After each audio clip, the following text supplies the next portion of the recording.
That was a good one. We had it scripted. I think we scripted the equivalent of almost 3/4 of football for each, especially for the first and second group.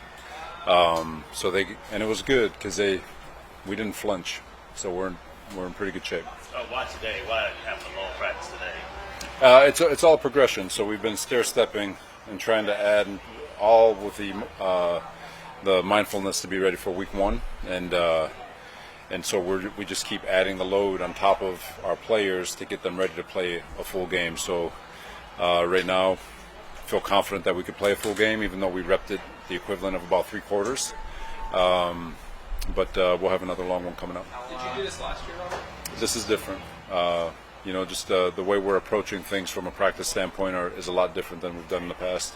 And knock on wood, I don't want to jinx it, but things have been going pretty good so far. How happy were you with the operation on that last move the ball drive? It was not the 2-minute, but the move the ball period. Yeah, it was really good.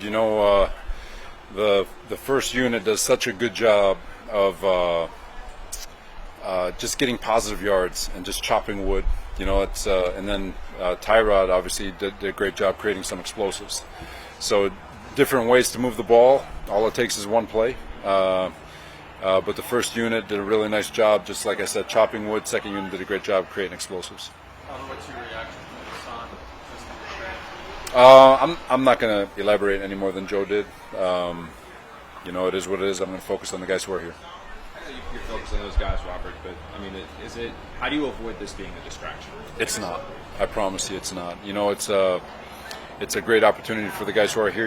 We love our D-line, we love our depth, especially at the DM position, and guys like Will McDonald, even Jermaine Johnson, Tack McKinley's getting a lot of run, so is Watts and McGregor and Clemens and Jalen. So we've got a lot of really good depth at the defensive end position, and they're all taking advantage of the extra opportunities that they're getting because of it. Do you ever get to the point as a coach where you just kind of want to wash your hands of it, just get rid of them, we're done with it, just move on? No, I'll never do that with a player at all. It's not frustrating because I don't have control over it. But we're, like I said, we're excited about our group.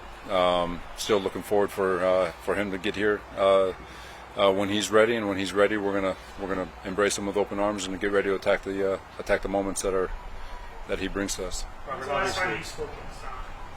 I'm not going to get into that one. Have you spoken to him? I have. I'm not going to say when. You guys did lose a couple starters of edge rushers. Like, how confident are you that you obviously are confident you have the guys, but are some of these guys going to have to step up? Some of these guys who are in a new role if Haason isn't here? It's the beautiful thing of the league. I kind of said it when we first got here. Our job is to make it very difficult on Joe and his staff to re-sign everybody, and you can't keep everybody. And then it's our job to develop the next wave and to keep things moving. And I feel like we've got a really good defensive line that's got a lot of depth. And yes, there's production that needs to be replaced. I'm not worried about where it's coming from. It's obviously not going to happen this weekend with Aaron, but I'm curious what other things that go into the decision making as to whether to play him for a series or two when that time comes with the Giants. There's a lot of different things in terms of, like I said, when the time is right, we'll all sit down. It's not going to be made in a phone booth. It's going to be made with a global thought. But and I've got a lot of thoughts. I don't want to get into all the details of what's going through my mind with regards to play him or not play him. But we'll definitely have a really lengthy discussion on whether or not it's the right thing to do for the organization. Because of what happened last year, were you concerned about something freak happening? Or no, something freaky can happen walking down the stairs. So I don't look at it in that regard. I just look at whether or not it's meaningful. Does it help us win in week one? And if we all feel like it'll help us win in week one and perform our best in week one, then we'll make the decision accordingly. What kind of discussions have you had on that so far? Just preliminary stuff. Just to get a feel, let him know where my mind's at, and let him know what I'm thinking, so he can process. And when that time comes to get the overall discussion, we'll sit down and address every angle everything that we need to address on whether or not it's right for the organization. How much do this performance out here today, and along with the 2 joint practices coming up, have confidence that he's going to be ready for the regular season? Well, that's the whole thing. You know, we said we're doing things differently. We're getting 3 different inter-squad scrimmages instead of the 1 or 2 that we've done in the past. Our rep count, I want to say, we're at a 3+ practice equivalent in terms of the amount of reps that we've put our guys through compared to years past. So we've gotten an extreme amount of reps. I don't have the exact numbers for you guys compared to years past, and we're going to continue to good work against Carolina and the Giants. So all of that will come into play. Aaron didn't play last year, absent for a few plays. You have a lot of new pieces on the offensive line, a couple new pieces elsewhere.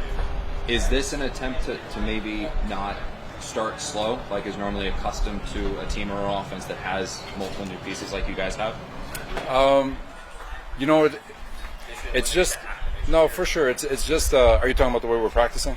Yeah, no, it is. It's just we're just trying to play football. You know, like talked about it earlier, and I'll go quick. I'll try to explain it. Back in the day, you know, when I first got in the league, you played a quarter, then you played a second quarter, and then you brought your guys out for the third quarter. Everything was about making sure they got to a certain amount of reps. Well, nobody does that anymore. And because of the fact that it's a 17-game season, it's a long season, too much sacrifice of whatever you want to talk about in playing those extra games in the preseason.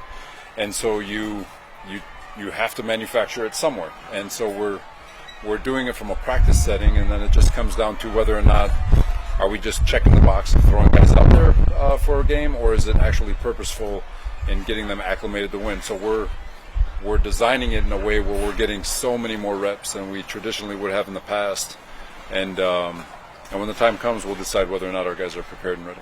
Robert, how would you describe Nate Hackett's role this year versus last year? Is it the same? Are the things modified? Other than the fact that the quarterback's back. No, for sure. It's the same. He's still our play caller. He still runs the offense. He's still in full total control. I mean, obviously, he hasn't played in games yet, but I mean, he obviously has a synergy with Aaron. And that's something obviously you knew about coming in. Do you see that? What kind of things do you see in training camp or days?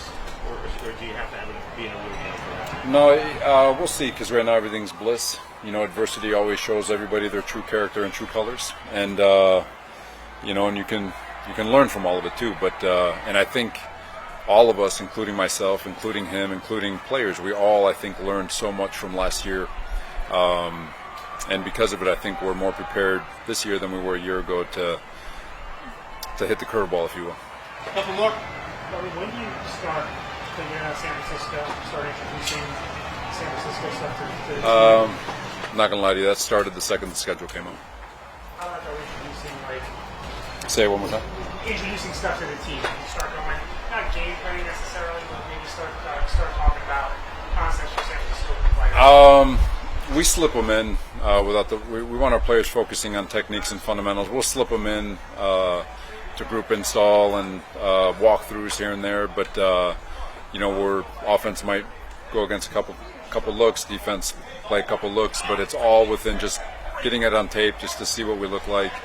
But as far as actually introducing it to the players, that won't happen until the 53 is set. You said yesterday that Jeremy's dealing with a few things. Can you be more specific? Is there? He has.